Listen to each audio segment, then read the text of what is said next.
Morning, Deirdre. Good morning, Tom. How are you today? I'm, I mean, it doesn't get any better. I'm in my favorite library. I Nice see. and cozy. Can you imagine how drafty and cold this thing must be in the wintertime? It must be, but look at all the wonderful books to read. I know, but this is Ireland and this is, can you imagine? Yes. It's just, and you can see, it has windows there. I really want to go here someday. Have you been there? No, I haven't. Have you had an interest in going there? No, actually, there are so many places I want to go that I have other priorities. I know when you and I were doing a business in Rome, we couldn't get you out of the place That's right. because when the weekends rolled around, you were I mean, And the Rome is same a in museum. Milan. Same in Well, Milan. same in Milan, yeah. Yeah. But Rome is a museum. I mean, the thing about Rome that was so amazing is when you just walk down the street, you can look one side and the next, and it's like a historical museum. But there, the history goes back centuries. Correct. As opposed to decades, which is where we are in the States. Right. It's a whole different world. And that's a wonderful, wonderful, wonderful country with great people. Yes, indeed. Nonsense or not, this is judgment. I hope that was a good judgment, Deirdre, that we were just making here. I think we were making a very good judgment. But let me explain to everyone what nonsense or not means. That this is actually part of our Deep Business Initiative, which with its focus on leadership and strategy. And you and I like looking at business literature, whether classic books or new books or journals or articles or sets of information, and looking at these items in terms of, are they useful to the leader for making decisions and creating strategies? And frequently our judgment is that maybe they're not, although sometimes they are. Well, And you've been loading this one with some that are. some that are very, very useful. Absolutely. But I do want to flag some of the issues you and I keep seeing in business literature, that there's a heavy focus on corporations and the industrial age, even though we are now in the digital age and have been for 15 years or so. Mhm. But there's a lack of coverage on business and how to conduct business in the digital age. It's as if the same old things carry over. Now, some do, some don't.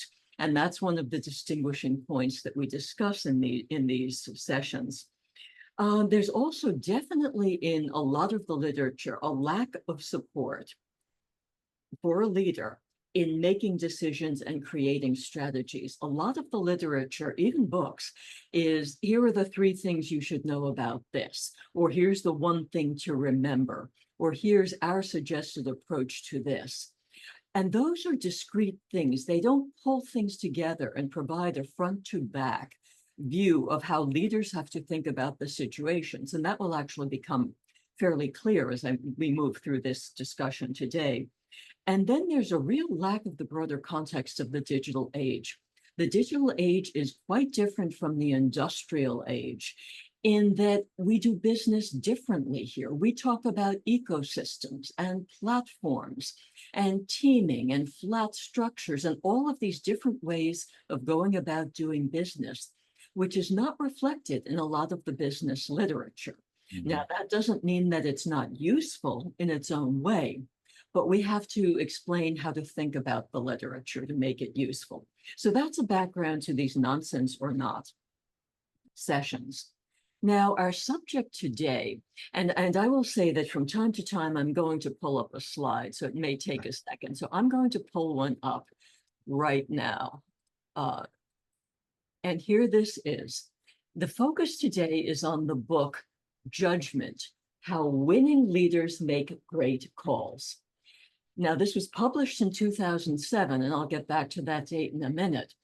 But the overall themes here are that judgment is at the core of effective leadership, and that judgment is a contextually informed decision-making process, and that it covers decisions about people, strategy, and crises. One of the reasons I wanted to pull up the slide was to make sure to show the authors' names. Noel Tichy, and Warren Bennis, both of whom are well known. I encountered both of them in business school, and you've encountered them throughout your career. They're professors, they're consultants, although a lot of most of their consulting work was with industrial age companies before the 2007 publication date of this book. But both are known for talking a lot about leadership. And we wanted to touch on this book because you and I have been talking a lot lately about judgment. And in fact, we have an upcoming seminar on judgment. It's next Wednesday, July 31st, and we welcome as many people as possible to go to our site, sign up for the seminar and attend. And some of the things that we are talking about in this session will be things that we cover next week or the month after that or the month after that. There are a lot of points to cover here. Now, So these folks are they at Southern Cal? Bennis is at Southern Cal, Tichy's at Michigan, or I should say we're at these places. Yes. That I thought I forgot that. Yes, these are people that this book, this is an interesting book, Deirdre, because it really never got the play. The same thing with Execution by Bossidy. Those two books in my mind never got the play they deserve. The more well-known CEOs got big plays on their books, but Bossidy, and I know you're doing we're doing a not censor not on Bossidy's book and Execution in a few days. So. And that's he's he's just a great human being. Yes. Lived in my town in Connecticut, and is very good to the community and a good person. But he also had really valuable suggestions. And again, there are some folks that have come up with the way to think about these subjects in a very detached way. I'm not getting this right, Deirdre, but we talk about this a lot, and maybe you can help describe what we mean. You and I are focused on how can we take these needed disciplines, judgment, making good decisions, decision making, that was the process you talked about, decision making, strategy creation, building businesses. How can we make them into a more of a universal approach that matches not only the change in the foundational age, industrial to digital, the same with leadership. How can we extract the core that will work? And it's critical as we evolve as people, where these need to be adopted in multi cultures. Yes. Right? When I say that, I don't mean like in the United States. I mean around the world. As economies develop in different speeds, they have a different overall value system. How can you get to the essence of these that are not as heavily contextual? And I think the thing that bothers you and me about a lot of the business literature that comes out of this country is that it is highly contextual. And it's wonderful to read when you read about being an entrepreneur in Silicon Valley.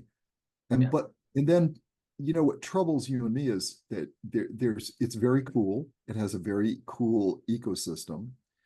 The East Coast is different. Trying to make the East Coast match the West Coast is not valuable, I don't think, in trying to make the context match, right? And which is what a lot of people try to do. They try to make the context match. So how they're living their life out there and the things they do, they match back. No, that's not, opinion of one. Mhm. I think it's a waste of time. Right. There's a reason why the East Coast is the way it is. There's a reason why people like to work in New York or Boston or Washington or Atlanta. And some like to work in Austin, some like to work in San Diego, some like to work up in Seattle, and some love Silicon Valley. And you can't get them out of there no matter what happens. Right.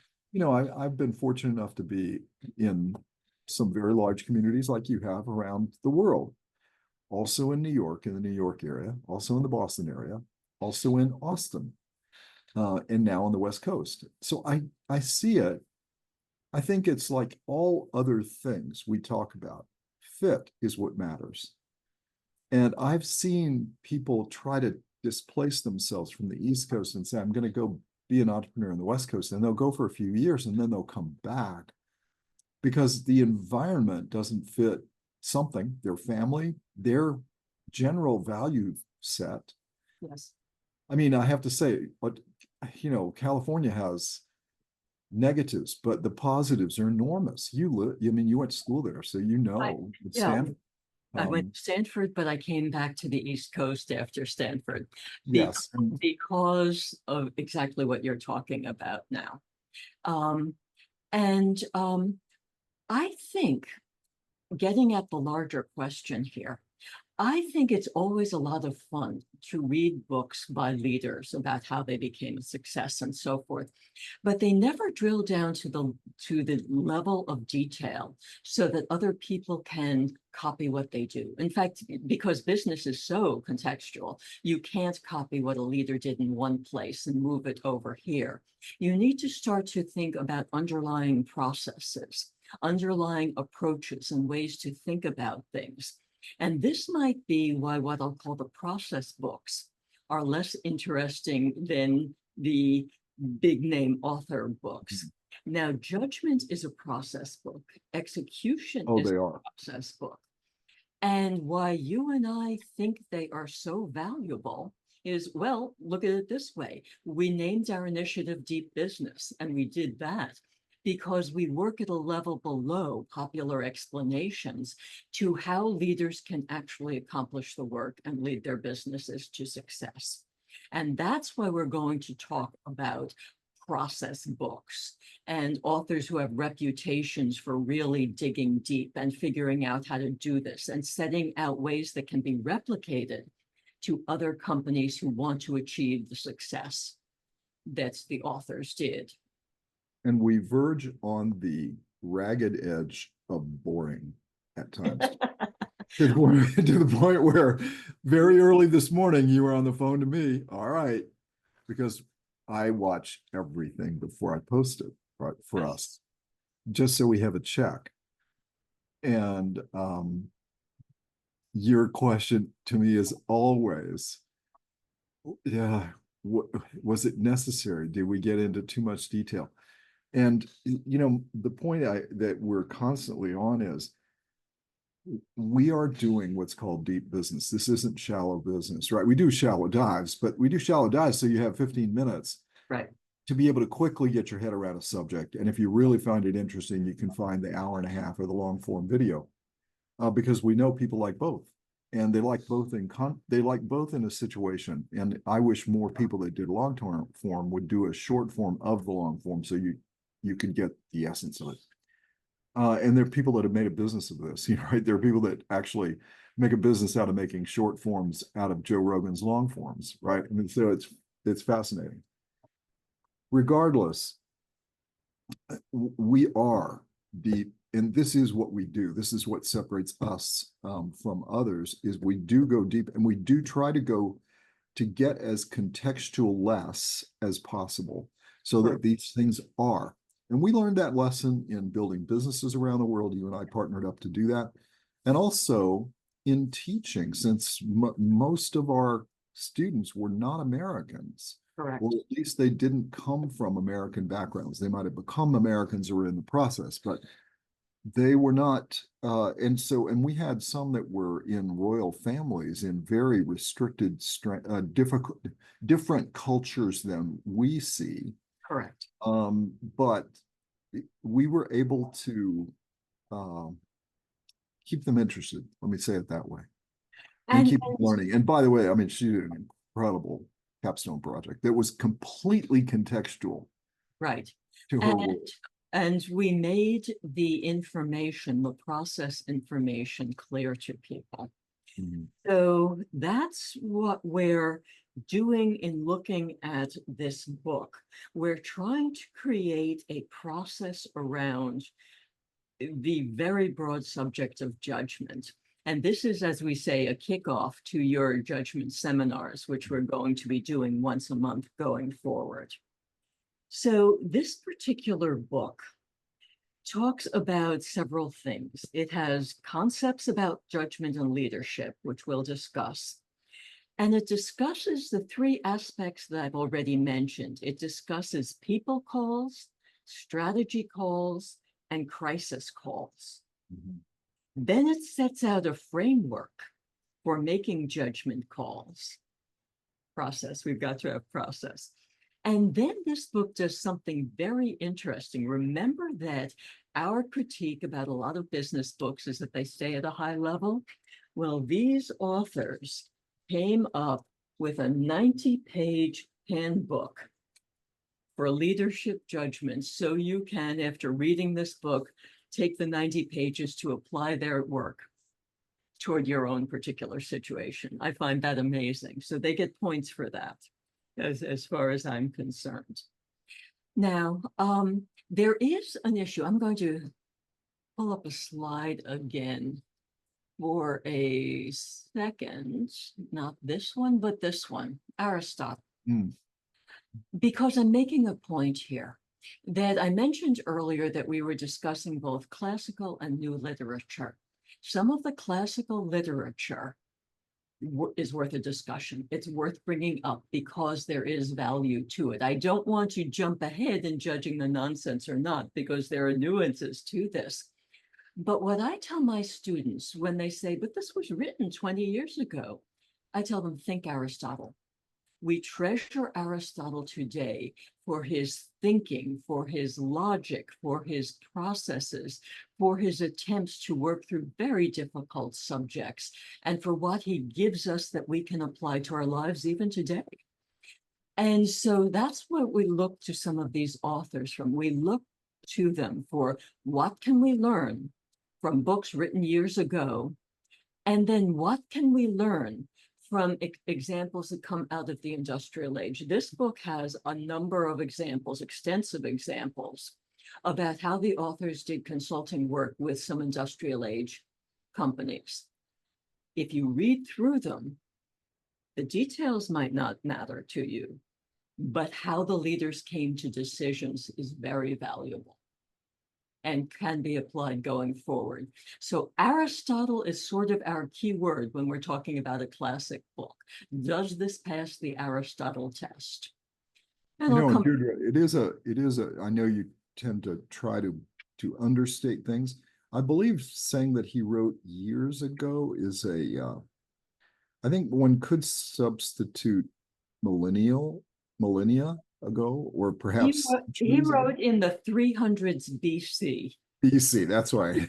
So, So we're talking, you're like not just 2,000 years ago, but 50 years beyond that. You know, yes, yes. 50 years beyond that. And So, and we laugh about this, but Deirdre and I mean, I always have a book from that era, either the Greeks or then later on the Romans on my reading list. And I have actually Plutarch's Lives that I'm going through, Cicero right now. Um, and you know, at some point, Deirdre, it's valuable for us to exploit a few of these people. Aristotle may not be one. He happens to be one of my favorites. I know you know that, but he doesn't appeal to everybody. A lot of people prefer somebody like Plato. Um, but these people help people that like us who deal with very complicated things because they're trying to make sense of a world that they knew very little about. correct. And they were trying to triage a world with very little information And it's the process they went through to try to clarify that world for themselves. And, you can see that in biographies of Galileo or biographies of Leonardo da Vinci, for example, is that same thing. And so there are a handful of these that could be interesting to people where you might not think so. So there is some value in a handful, not the whole gamut. Now, you and I tend to like the whole gamut, but there are a handful of these that will show us a dimension that is hard to see today. Some writing is beautiful, right? I tend to love Rilke. I think there's some things that he wrote that are just they're incredibly beautiful. And I'm not talking about a work. I'm talking about a phrase or the way he depicts a phrase, for example, or something like that. Right. I think these help us. It and so as at some point it would be valuable to ask you to take a look at that and say, are there a handful of these? Right now we're looking at some of these classic books that were written in the industrial age, the transition period, really. I'm not sure we knew it. I think we sensed it. Then those of us that were working in the tech industry at that time, I was at IBM, right? So we sensed it happening and were part of that, but I'm not sure we anticipated it being as the way it is today. I'm not sure we anticipated that. It's impossible to anticipate it. Now, if you're thinking about classic authors in terms of, say, leadership and strategy, can there be a better book than Caesar's Commentaries on his word and talk about beautifully written? And then, of course, there's the strategic classic, which is actually taught in business school, which is Thucydides on the Peloponnesian War. And maybe we will touch on such books going forward. But for the time being, we're dealing with Bennis. Okay. Yeah. Well, I actually love this book. I read this when it came out, actually, because I have been, as we've talked about, I've been a Bennis fan for a long time because I thought he was a very thoughtful, clear thinker. Yeah. Thoughtful, clear thinker. But anyway, and then when this book came out, it was really it was worthy of time. Right. So let me go forward and talk about, I'm going to present, just go through a bunch of the author's general thoughts on judgment and leadership, and then come around and comment on them because I've got comments on these thoughts. The first one is that good leaders add value to their organizations by leading them to success through exercising good judgment. Again, the leaders put judgment at the center of this. Now they have three subpoints to this, which are very important and which we'll keep coming back to, not only in this conversation, but going forward. First is that long-term success is the sole assessment of good judgment. That when you make a decision, you are judged on the effectiveness of that decision by its long-term success. Just a rewording there. In judgment calls, results are what count. And you've heard me on this for a long time, Tom, that it's all about results, all about results. And then a very important point, which is judgment without action is a sign of bad leadership. Or as another Aristotle, and that's Peter Drucker, would put it, that a decision without action is just an intention. It's not a strategy. And I'll come back to Peter Drucker in a minute or two. Some more thoughts from these authors, Tichy and Bennis, which is that good leaders focus on what's important and consequential and get those right. And final thought, and then I'm going to start to comment on these, is that good leaders need to build teams, resources, and organizations ahead of the need for judgment calls and decisions. So I've got a number of points to make here. The first is the emphasis on results and not just on process. Now, I know, Tom, when you and I discuss business literature, as we were saying earlier, that a lot of it is just quick snatches of process here or there. Process is good, but it doesn't in itself accomplish anything unless it leads to results. If you're just doing process for process's sake, that's just action. You've got to move the process forward to lead to results. Second main thought here is the need to work ahead to build your team and organization generally. And what this means is that leaders need to anticipate needs, to have strategy as not, say, an annual process, but an ongoing process. Strategy is an ongoing process. It's happening all the time. And you and I know that, we talk about it. So you have strategy and execution and assessment going around and around in iterations. Now, you and I capture this in the leadership and management model. I'm going to refer here to something that people can look at, our radar screen, because a lot of the points made here, we've captured in greater depth and extension in what we call our radar screen, where we talk about, and I'll get back to this a number of times here, the mindset of a leader, the characteristics of the leader, the need for deep strategic thinking, the leadership and management model, which sets out in depth the work that leaders and managers do to create, execute, and assess strategies. And then some other aspects, which we'll get to going forward. A third point here is the long-term focus and the ongoing success of the organization. Much business literature, as you and I have discussed, is short-term. You know, what to do today, or how do you organize this day, or what are the 3 things to do when this happens? And that may get you so far, but that's just a limited. It doesn't talk about the ongoing processes of strategy and execution and iteration. It doesn't talk about long-term goals or how you set up today where you want to be 5 years out.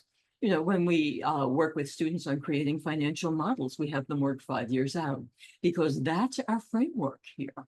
That when you are thinking as a leader, you are thinking 5 years out, and in terms of strategy and execution and iteration over 5 years. Fourth important point here is how leaders need to prepare themselves. And this is where we really drill down into the things I mentioned on our radar screen. The mindset issue. And this is something, the way I define this for students is that the leader's mindset is based in knowledge and judgment that comes from thinking through the marketplace, competitors, customers, emerging technologies, your industry, business and social factors, the capabilities of your company, and so forth. And this is something you start thinking about from your first day on your very first job throughout the decades of your career until the day you retire. So you constantly build, refresh, and draw on your mindset to help you make decisions, make judgment calls, and then build your strategies. And underlying that on our radar screen are the characteristics of a leader. And I won't go into them here. We've talked about them previously. In fact, we have videos on the characteristics of a leader. But what this all does is it leads to the breadth of knowledge and understanding which leaders need to understand what's going on. And I'm going to pick up a phrase that Tichy and Bennis used, and that's the business world is messy and irrational. And unless you've done the work to build your mindset, to develop your characteristics, to develop the team you need, and I'll come back to that in a minute, you will not have the capability to understand this messiness and irrationality and build that into your judgment calls, your strategic processes, and your decision processes. And the very important point here is that the quality of your judgment depends on your ability to marshal all of this stuff. Mm-hmm. All of these resources, all of this thinking, all of these inputs, all of your people, and so forth, to make your judgments. That you can't just sit down and say, I'm going to make a decision today and that's it, and going forward. It's an overall what you draw on to do this. This is the depth that leaders need to build so they can make effective judgments. Now, another point on this is that the authors, Tichy and Bennis, point to two essential qualities for exercising good judgment. First is character and then courage. Now, in terms of character, they talk about a person in a position of leadership having values and moral courage. You need to have a grounding, which values and moral courage give you. You also need to have the attitude of putting the good of the organization ahead of your own self-interest. And you have to be, and this is sort of interesting in our age, be concerned more with your self-respect. Can you live with yourself? Than with what you care about, what others think about you. Some people talk about this as being more inner directed than outer directed. And it is an aspect of our age that people tend to be very outer directed instead of inner directed. But I'll suggest that leaders truly have to focus on the inner direction from values, moral courage, putting the good of the organization first, and self-respect. And then there's the whole point about courage. You don't hear people talk much about courage these days, although it's extraordinarily important. What the authors call out for courage is acting on your own standards. And these are the standards that come from your character and your values and so forth. The ability to face up to threats. And this has to do with not caring. You know, like if someone doesn't like me, who cares? You know, this is my role and I'm taking a stand here. And then overcoming self-doubts. At a certain point, you need the courage to trust yourself. So this is these are the overall basic points that these authors make about the interaction between judgment and leadership. Now, I'm sure you have a lot to say about this, Tom. So why don't I stop here before I start to drill down into the processes the authors come up with and let you talk on some of these points. So,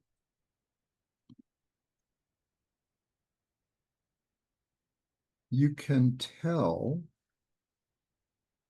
why you and I think about this same subject, but with different words, right? For example, we don't get into courage and character. Why? Because they are not always what motivates people around the world, right? Many people are motivated by very different things. And it's perhaps not courage, which is much more of it fits certain cultures. It doesn't always fit every other culture that gives people energy and conviction. And as a result, that is a wonderful statement for certain cultures. But for us, it's about motivation. What is motivating you? And do you have a set of motivations that match what needs to be done here? So that's why we take it up one further level in abstraction, but try to make it a term that people understand rather than getting into the Platonic, you know, what is the concept of a chair, right? Which is a bit, I mean, you and I are a bit, we're kind of, right. We're a little bit rubber meets the universe, but there is a point where it becomes ridiculous. Right. Let's talk a little bit about self-doubt. So sometimes what gives other people motivation deals with doubt. So one could say they have no doubt that they're right. Mm-hmm. And they're still missing something, right? So that's why you and I say that we prefer the characteristic of not doubting, giving yourself courage and conviction and a character that allows you to not doubt yourself. We say the opposite. Yes. We say don't doubt yourself necessarily, doubt the situation. Do you know everything you need to know to help you make that valid judgment that fits within the motivations of where you're making the decision, the context of the motivations? Do you have what you need? And do you have enough time to fill in those blanks? If you have enough time and you don't take that time and use it, there needs to be a good reason, or you're squandering something. Mm-hmm. Now, if you have plenty of time, but you have what you need, then just do it. So we think about it again, one layer of abstraction higher, but and try to neutralize it so that we're not dealing with cultural words that matter perhaps more in a Western style culture. Also, the point about, and I'll stop. Okay, can I have three? You can have three. Okay. There's I lots should of have said, may I have three instead of can I? May I? Of course I can, but the question is, will you allow me? I will. So decision making. Those of us that are in the world of making decisions and having to judge people on making really important decisions that are in a lot of cases existential and could be for very large groups of people, the question becomes a little bit more in my mind, what is the right outcome of the decision? And not to assume that a decision requires action, right? Because in the example that I prefer to use is one of, in the situations I'm talking about that become existential are those where there's a high level of risk involved in everything, every single thing that you do. The question that you're trying to answer is there something that you can do to improve the direction this is headed if it's headed in a direction you don't want it to go? Or is it better to let it develop further before you decide to do something? So that could be that I'm going to let the situation develop a little further before I take an action. You can also make a poor judgment in that if you don't properly understand what are the potentials that are happening while you defer your decision. And you can make an incredibly bad judgment when you haven't made that judgment correctly. If you have made that judgment incorrectly, you're a failure. Mm-hmm. But if you judge the outcomes correctly, meaning if I let this develop, here's the most likely thing that will happen, and you've judged it properly, you can end up with a better end result. Mm-hmm. But again, what matters is that end result. If you failed because you ended up with a result you did not intend, then your decision making was bad. Mm-hmm. It was wrong. We all know situations like this. And if you want an example of one that was really well done, and I know you're going to laugh at me when I tell you this, read Hunt for Red October. Yeah. Because the submarine commander of Hunt for Red October is the absolute, I shouldn't say this, one could claim that his decision making was on the mark. It is a book, it is a movie, but that character was created and matched to what was in those days an outstanding decision maker in those contexts. And the person who played that role actually spent operational time with him on a submarine. and learned how he did this. And so not only did he follow the thought process, but he followed the context. I mean, that's what makes a great actor, right? Right. Male or female, Right. is that ability to do that. And there, one of the key decisions was not to do something, right? Or to do something that was completely, what appeared to be completely wrong. Mm-hmm. But he had judged things correctly by saying, I think I'm missing something here.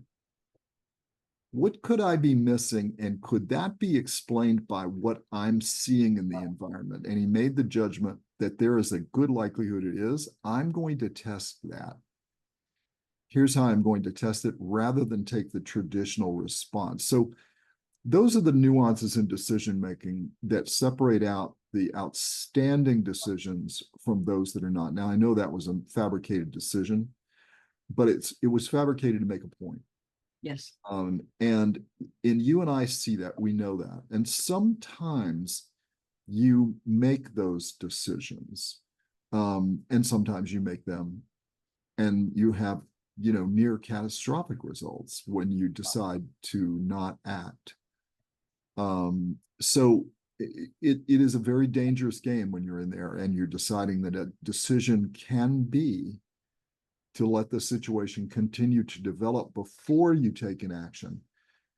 And there are all kinds of other considerations there, Deirdre, where you would say, well, perhaps my decision will mean that I will function differently while I'm letting that primary decision go.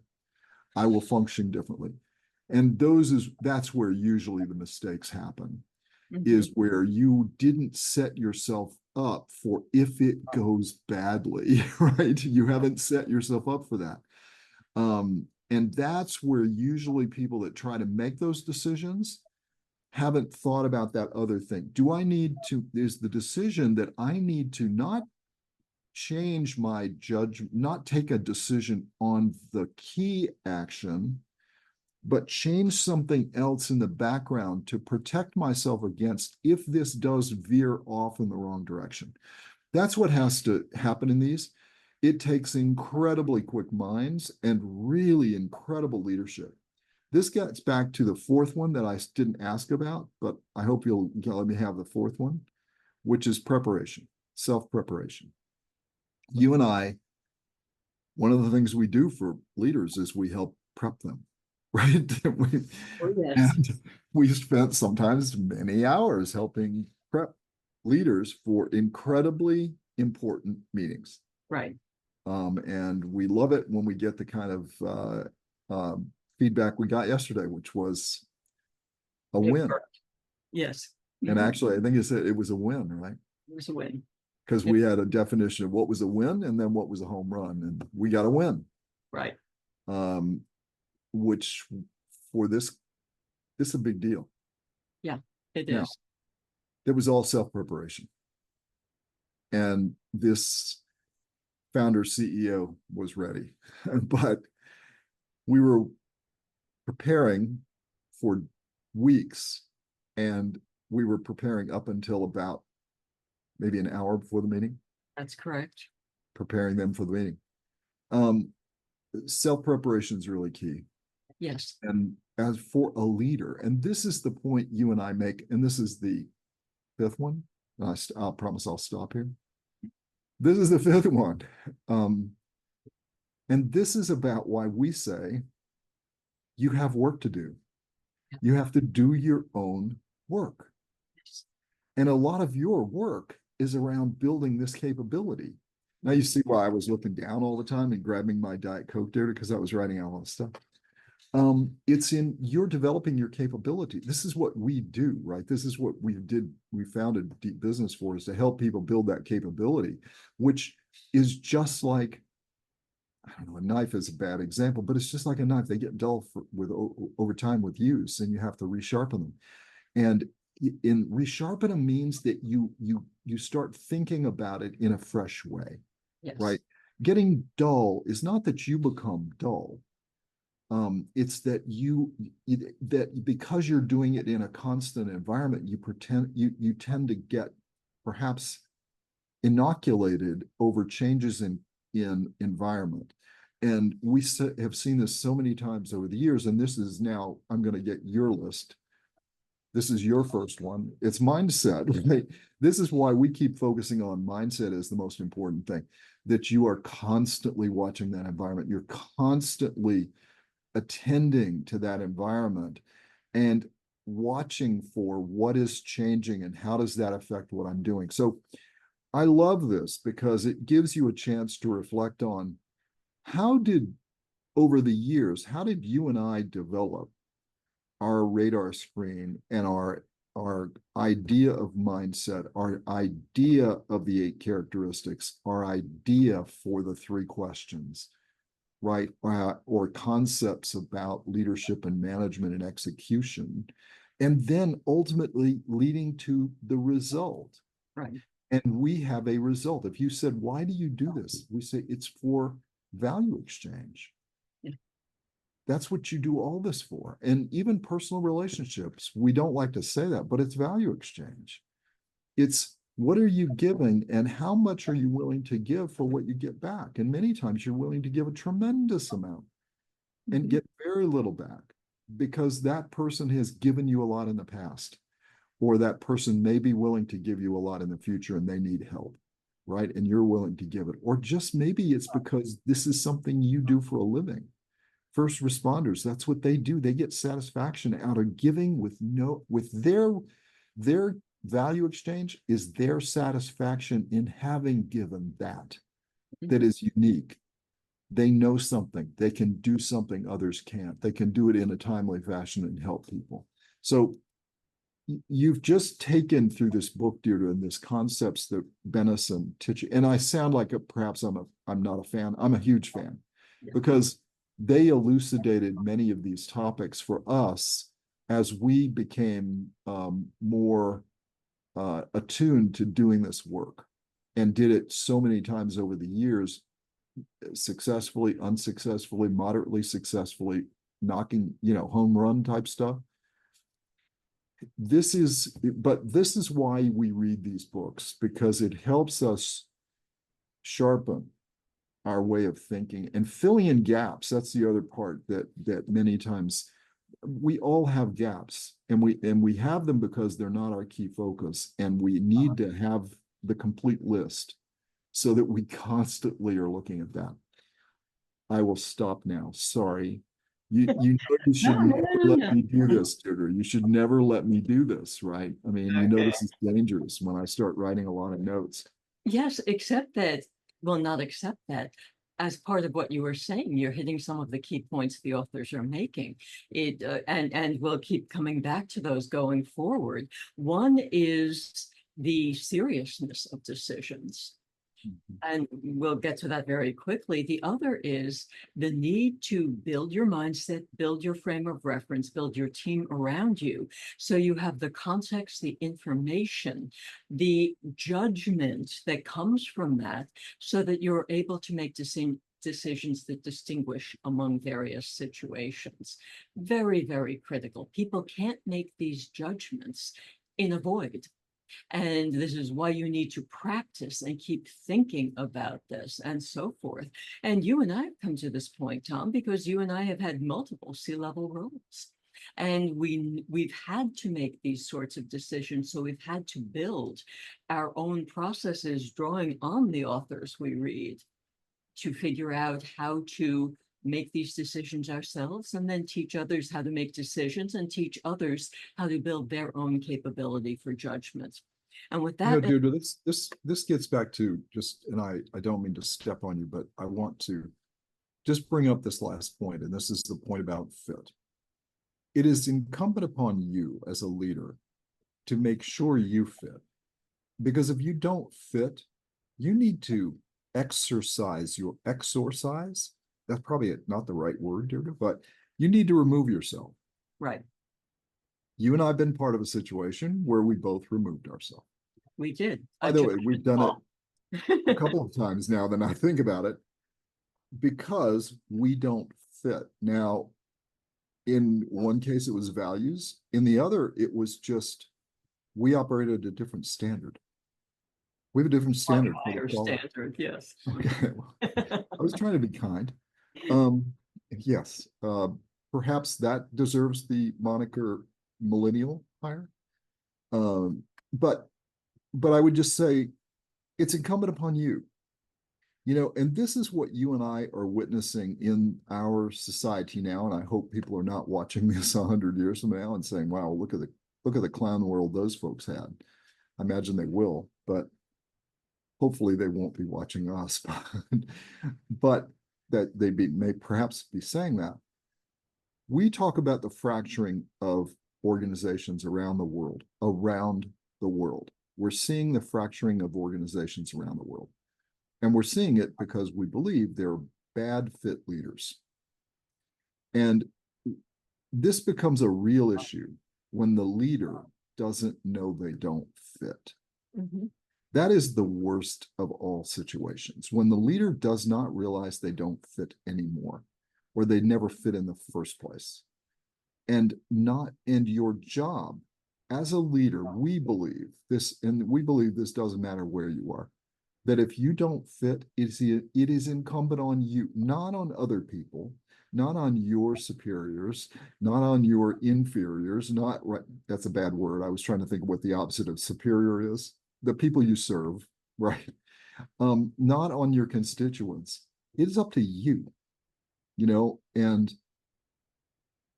so it is really important that as a leader, that's part of what you take on when you take on the mantle of being a leader of an organization.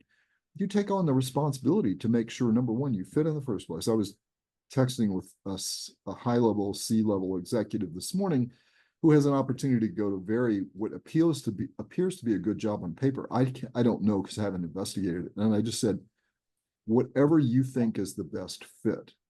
I really don't care about the context about it because I don't understand all the pieces. It's more about them making a judgment.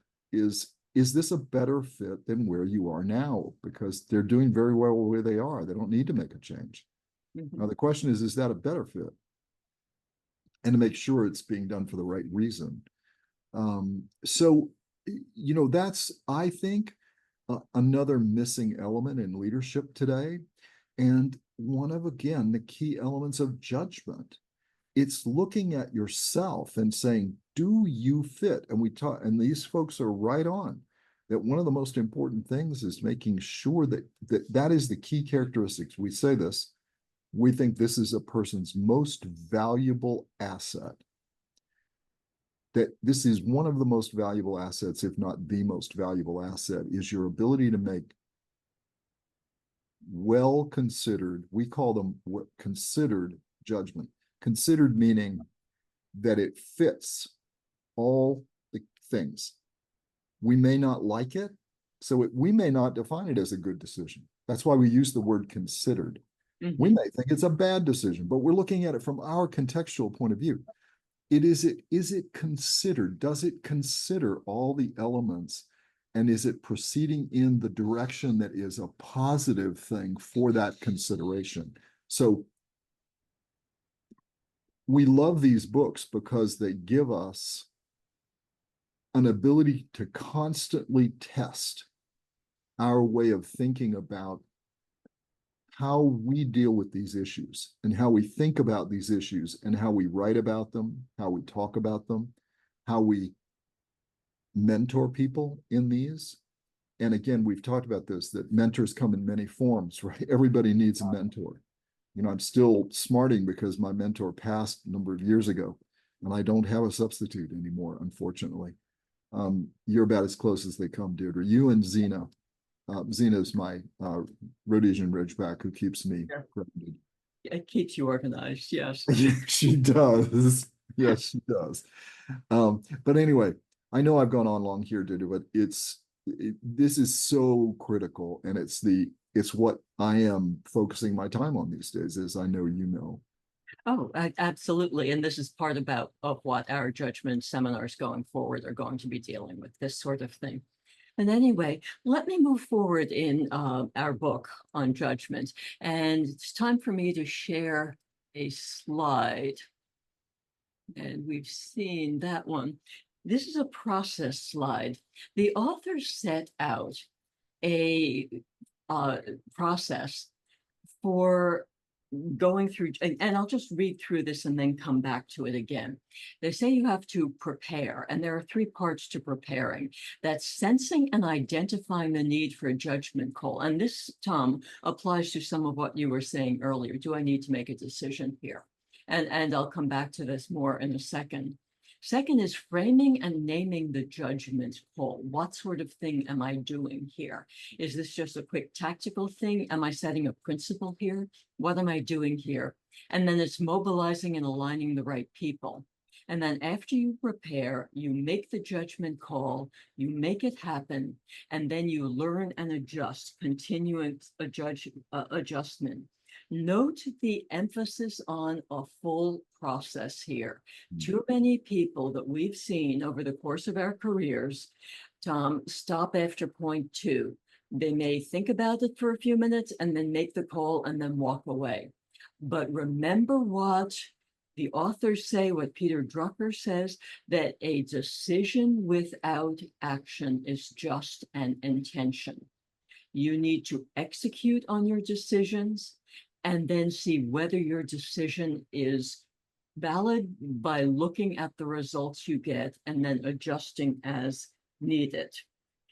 Deirdre, on these 2 points, one of the things that you focus on all the time, just like you focus on results, the one step behind that is you focus on change management. Correct. Because you believe that every key decision has an element of change. And the question is, how do you incorporate the necessary, I know change management is probably not the right word for this, but how do you incorporate the part of execution that is involving change? What are you doing there, right? Right. And actually, I'm going to mention change management in a little bit here. All right, so I'll get off of that one. But because there are aspects here, we're presenting two authors' view of something. We're not creating a term paper on this topic, but there are. Really, Deirdre? I mean, we're already at an hour. Are we already? I'll speak faster. Or I'm already at an hour. You're not quite at an hour yet. Okay. These authors echo each other because they're right, because they're making valid points that overlap. And in fact, I'm about to mention Peter Drucker again, one of our let me just get back to, let me connect back to something else that you're doing. And I was trying to give you a chance here. You're doing change management, you're big on, and one of the things that Voss says in negotiation is one of the most important aspects of a negotiation is to make sure that what you've negotiated is executable. Exactly. It all comes down to execution. And we'll get into that in depth when we talk about Bossity in a few days. But here we come back to Aristotle, and I'm going to mention this book by Peter Drucker, and we'll do a deep dive on this one as well. I believe everyone should read this book. But what he talks about decision making is the need to take it, and he has a couple of chapters on decision making in this book. He talks about the need to take it seriously, to understand whether this is a problem that needs a decision, whether you have to establish a rule or a principle by making this decision, and then think through the specifics that need to be part of the decision, thinking through what is right. This is strategic thinking, not tactical decision, which is the mistake a lot of people make, bringing any decision down to a tactical level. And then build your decision into action that needs to be taken. So I wanted to point out that there are echoes of Drucker here. I mentioned his name previously in what Tichy and Bennis are saying. Now, let me keep going here, because the authors talked about three areas: people, strategy, and crises. And I'm going to move through these fairly quickly. But you need to think through, any leader needs to think through in terms of people. Who's on my team? And the way you judge this is, in addition to your main question, do they fit? But anyway, moving on, is what skills and practical abilities do I need? What experiences and knowledge? What can these people contribute? And all of this provides the context for a leader making judgment decisions. Can I bring these people in when I need to make a judgment call? Are they sources of input? And that's what the answer is this the right team? Do I have the right team who can support me in my judgment making? Now, I'm moving through this fairly quickly. The authors have a lot to say about this, which is one reason to really dwell on what the authors say. But then once you think about, is this the team you need? They also talk about, do I manage these people properly? How do I need to manage them? And this gets into things like, how do I build trust and alignment? So they're aligned with my judgment. How do I drive them to good strategy execution? And this goes back to our leadership and management model, where the leader's in charge of the strategy, but the leader depends on the team to execute through the management decisions that the team makes. And then it also gets down to a real-time management, a real change management thing here, in making sure that these people don't engage in people politics, don't resist, don't cause problems. The people you have on your team are people who are aligned with you. And the change management leadership, change management literature is very clear. If people make problems, if they resist, if they refuse to make the change, get rid of them. They have no place on your team. They cannot support you in making judgments and in carrying out the processes you need.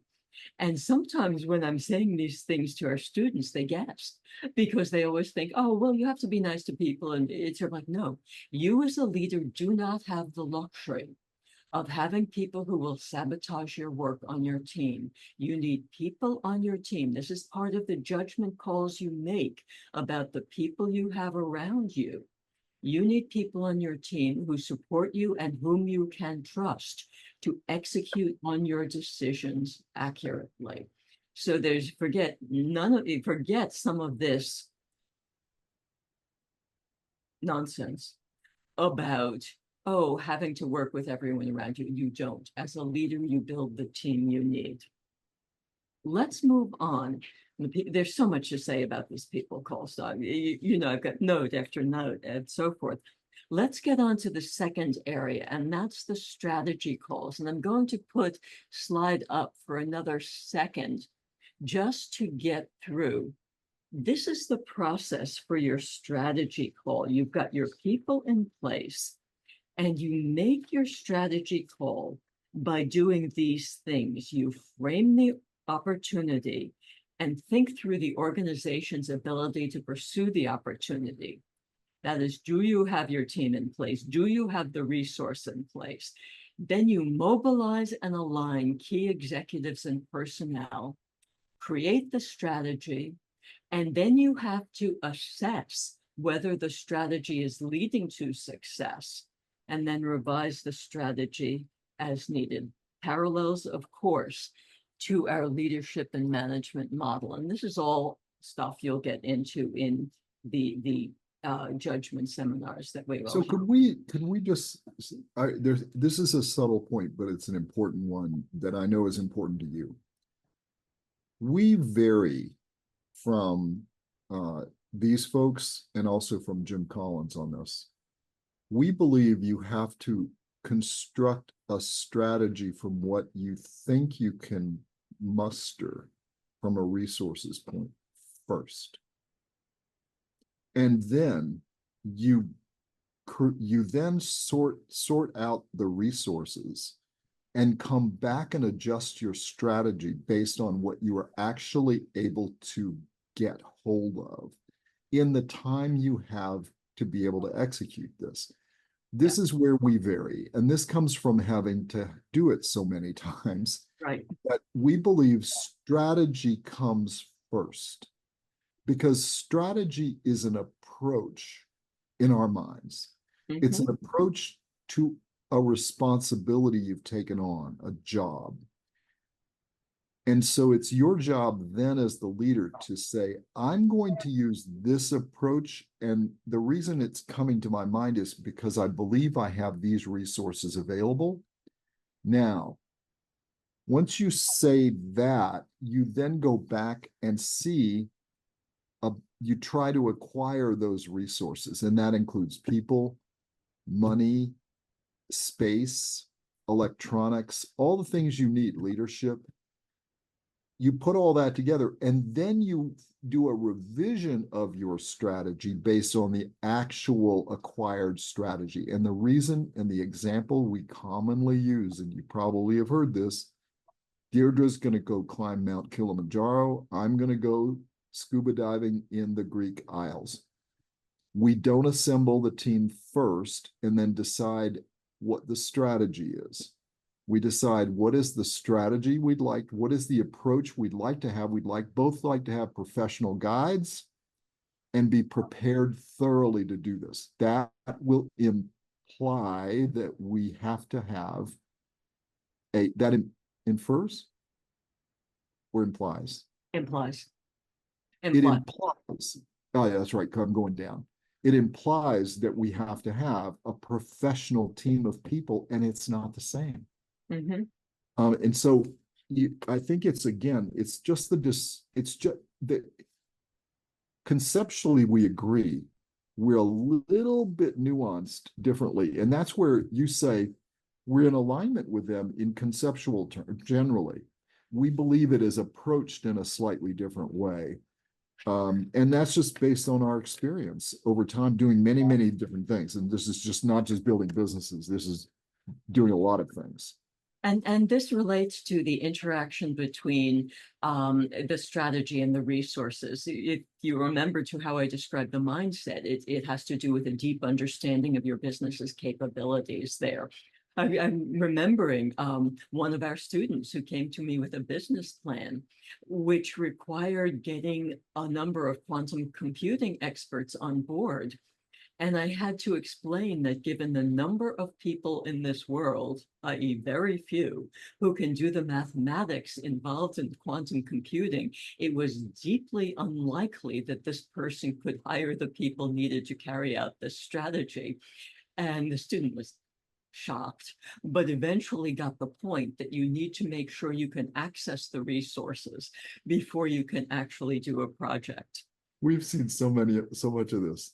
Yeah. Doing the entrepreneurial seminar that we do, and but I mean, and frequently it's somebody has no concept of what the resources are going to be needed to required to do what they're going to do. So they, again, this is regardless. There is a method to do this and a method to do it well, and it's a matter of you just have to step your way through it. Now, normal entrepreneurs, serial entrepreneurs, people that have done this thing, this is falling off a log, but this is the difference between somebody that's coming to entrepreneurism cold or somebody that's coming to it from an institutional situation. And you just never know because we had people that worked in institutional settings for many years and didn't really understand this point, because we taught people at varying stages of their careers, right? All the way from, well, in the DLE program, we had sitting CEOs. So, right. Anyway, but it's this concept of executable decisions is critical. Executable decision, because you can't get to a result if you can't execute your strategy. There's so much to say on this, but I'm going to stop discussing this point here because these are the sorts of topics you'll be picking up in your judgment seminars, Tom. It is. And to the third area that the authors. You're going to force me to finish this today, aren't you? I'm not. We're just getting started, Deirdre. This is why you keep throwing the charts up to say, okay, so we're going to close this one down and move to the next one. I'm glad you do this, by the way, because we just have so much to say about all of these points, and we've got to stay focused here. So I anyway, know. I the know. third area these authors talk about is crisis calls.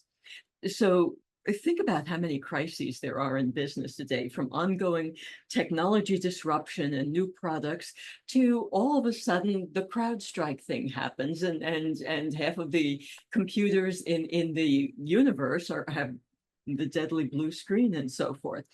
You have operational crises, you have business ecosystem failures, you have marketplace. All of these things happen. And the authors say it's a critical point that you need to have your team and your organization ready to deal with crises. And this is part of the need to build your team and your organization to the point where it can act, where you can make the strategic decisions, where you can make the judgment calls as you need to keep moving your organization forward, because there can be massive failures. I mean, one of the airlines still 4 days after the CrowdStrike failure is still dealing with passengers who are lost some places and luggage that's lost and so forth. So, And we'll find out what's going on there, but so Deirdre, the thing about this one is, and this one is contextual again. Many people in the Western world have benefited from governments that have protected business leaders from what you and I would have been calling unseen enemies. right.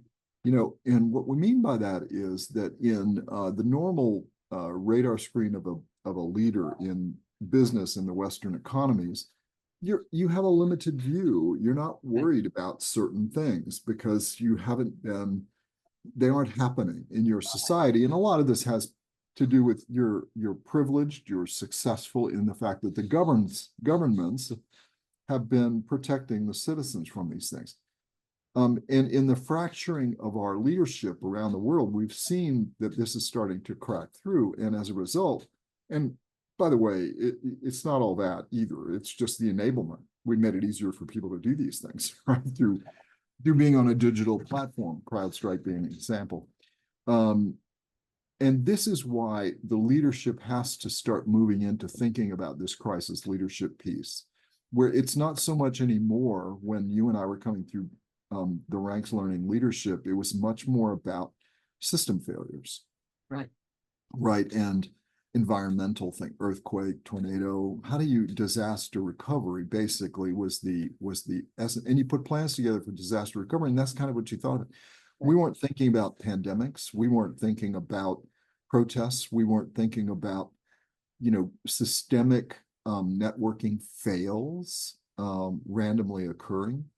And things and affecting everybody, right? And so we also, you know, some poor hotel manager in Washington, D.C. now has to deal with crickets and maggots that were let loose inside their hotel because of a protest. Now, who would have thought they would have gotten, gosh knows how many crickets and maggots let loose in their open spaces?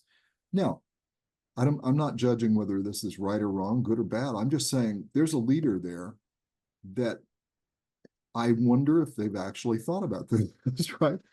I mean, now the question is, what kind of a crisis thought process do they have? Do they have a method to sense the environment and they don't care whether it's, I've got a leak in the roof, or I've got this situation happening, or I've found out I have an outbreak of a virus here, right?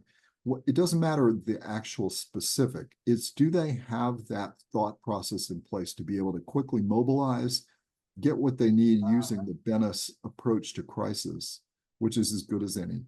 And then, or Bennis Tichy, and then from there, proceed. So this concept, many of us would have put that into a secondary leadership point. But many times what we're seeing today is leaders are failing because they're doing this badly. We do know, by the way, this happened also where they've done it well, right? Johnson & Johnson is the example you and I have studied, and that occurred, you know, in our younger years, and we studied this in business school because it was done, it was executed well at the time for the context. I'm not sure it would have worked that way today, but who knows? I haven't tried to think about that in a while, but But this is why this subject of crisis is so important and why we put this into the judgment piece, Yes. right? Deirdre's dealing with, in the negotiation seminar, she's dealing with everyday things that you have to do as a leader, right? Just fundamental things, walking in, using influential leadership in a limited time with somebody who may not be motivated the way you're motivated. How do you deal with that? Right. We take it a step further into the unknown, and our work is in the unknown areas. That's where we are. So be that as it may, but I wanted to link that back in, Deirdre, because that's why you and I have separated out actually these into the negotiation, which deals with what you have to deal with most of the time. Right. And we're not trying to deal with critical or disaster type things. The judgment area is where we're dealing with these kinds of riskier situations. And we're going to use real examples. So I may use this situation that just occurred at the Watergate Hotel, or I may use the Columbia situation. Things that there's no right or wrong answer. It's just, how would you deal with it if you were presented with this and you have to make a judgment quickly? What would be the first thing you'd do? And Right. why? Right. And put the situation there so that you can have a chance to experience these things. Right. But I'm not going to say what I am going to do next Wednesday, but we will see. We will see. We will see. The authors made a point of covering one last point, and this has to do with the responsibility of the leader.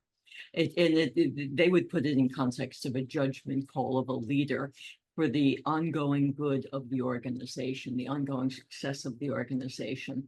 And they had a chapter on what they called storylines and teachable points of view. Now, you and I call this vision, mission, and culture. Essential parts of any organization. And they frame this as a leader needs to have a basis on which to make judgment calls, make decisions, and so forth. And that's done within the context of what's the vision of this entity, how are you going to state the mission to achieve that vision, what organization are you going to put together to work with you in doing this. They make the point that the ongoing need to build the people and the organization depends on having these teachable points of view, these teachable stories, these things you can talk about. This is our mission. This is our culture. This is how we do things. This is how we approach things, all focused on the long-term success of the organization. And just an aside here, that it's interesting to read the commentary on how the whole work from home, the whole hybrid work organization now is cutting into what many organizations feel is their ability to build the culture, to transmit the decisions, the how we do things, the institutional knowledge about things and how this all works out. None of us know, because this is a very flexible situation right now. But anyway. So let's deal with that one for a second. Okay. So we don't have a lot to say about this book, but so you can approach things two different ways. One, you can try to go backwards. Yeah. The other is you try to go forwards. Right. The other is you modify what worked in the past to match what's going forward. But you cannot just revert to what was going on in the past. That is not workable. And to try to do that is not usually something that works. And the reason why, it's things become successful because they match the context. And if the fundamental context has changed, what you've done in the past doesn't work anymore. Now, as you said, Deirdre, there are elements around what has been successful in the past that are almost universal. They are contextualless. That's a word, right? Sure. And that is what you're looking for. And this is something where this kind of work is incumbent upon the leader to be front and center. in this. This is not delegatable work. Right. Strategy is the work of the leader. Right. And the leader is the owner, and they're the one that has to be in every aspect of strategy, because that is the purview of the leader. And so when we say the leader has to do their own work, that's what we mean. We, again, this is opinion of one, perhaps two, you do not hire people to create the strategy for you. Correct. You don't do that. Yeah. That just proves that you don't know the market as well as your consultant does. And if that's the case, what right do you have for being a leader in that context? Correct. It better be temporary, and it better be emergency. And it better be temporary, as I said, temporary, emergency, and temporary, ended with temporary. You don't hire somebody into a position that has no vision, Right. that has no knowledge of the context of the marketplace, that cannot create the vision, and consequently cannot do what Deirdre's been spending the last hour plus working on, making critical decisions about that situation. So this is where fit is critical. Fit is not a reaction. It's not a reaction to something you don't like. So you change something because change the leader because you don't like the fit. We have a great business case that we do where the answer that most leaders give is, I mean, most people give to that case in a cursory example is get a new CEO. Yeah. We have one of the most esteemed board chair in the country, or actually globally, who's a buddy of ours, friend of ours. And his answer to it was, what did he say, Deirdre? You don't go put a jockey on a lame horse and expect it to win the race. Right. If Exactly. you have a lame horse, you have a lame horse. And when we did that in front of we're fortunate enough that we can draw on these people. He was kind enough to give us a Saturday, actually, at a university where you and I were doing a leadership seminar. Right. And when he said that, the room gasped, right? Because they all just wanted to change the CEO and make it better. Yeah. And this is the whole point right here. Is the great example. Is get somebody that can help with the lame horse. Just don't put a new CEO in place. And in his case, it was, you know what? Let's turn the lame horse out to pasture. Right. Find somebody that'll buy it for the tech. The people didn't work, so let them do whatever they're going to go do, but save what might be valuable. Mm-hmm. That's the best thing for that company. Right. It was not part of what I think very few people actually gave that a consideration I in don't almost any time. And we've used the same case for a long time. Now, why do we use it? Because there are plenty of answers to that case, right, that are searchable and available on the web.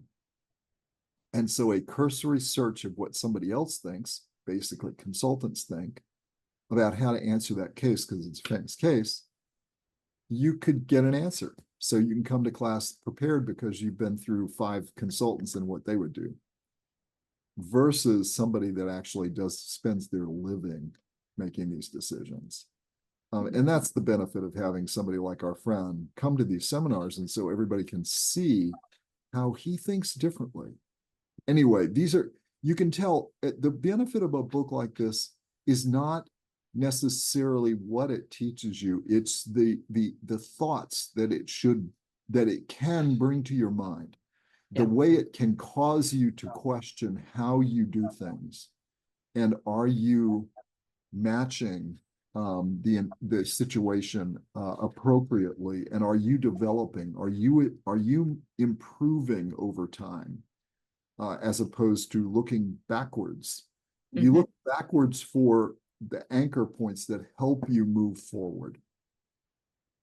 Okay. Let me move into our leadership questions, Tom. Okay. This is something that's on our radar screen. If people take a look at our radar screen, but for every one of these nonsense or not books, and I'm going to pull these up. make them part of the conversation here. We ask 3 questions, or we suggest to leaders that when they're thinking about something, they ask these 3 questions. First is, am I missing something? And I'm giving under here a couple of thoughts that a thoughtful leader might think about this book. It's, how do I apply the lessons of this book to my work in the digital age?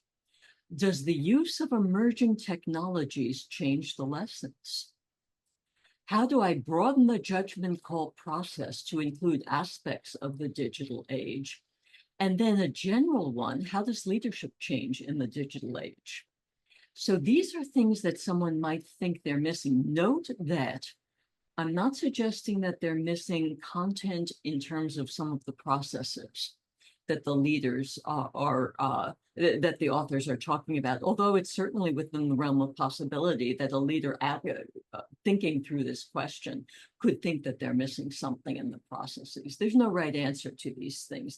We're just trying to prompt the leader to think through what they're reading so that they work analytically and not just simply say, oh, cool idea, I'm just going to apply that without thinking through.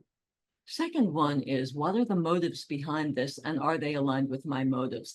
And I'm just going to say flat out that I think these authors have proven over many decades that they are aligned with good leadership and good business action, that their motives do not need questioning here. Now, what someone could ask is whether they're getting the information they need and whether they agree or disagree with the approach, which really aren't motivation questions. They're more along the lines of, are they missing things? But anyway, the third question gets interesting. And it's, how can I find a way to do this difficult work? This is converting thought into action, which is, of course, what these leaders say you have to do. So it's sort of like, so given what these leaders are telling me I need to do, how do I build my judgment and leadership capabilities? How do I assess my people and build my team? How do I adapt the judgment process?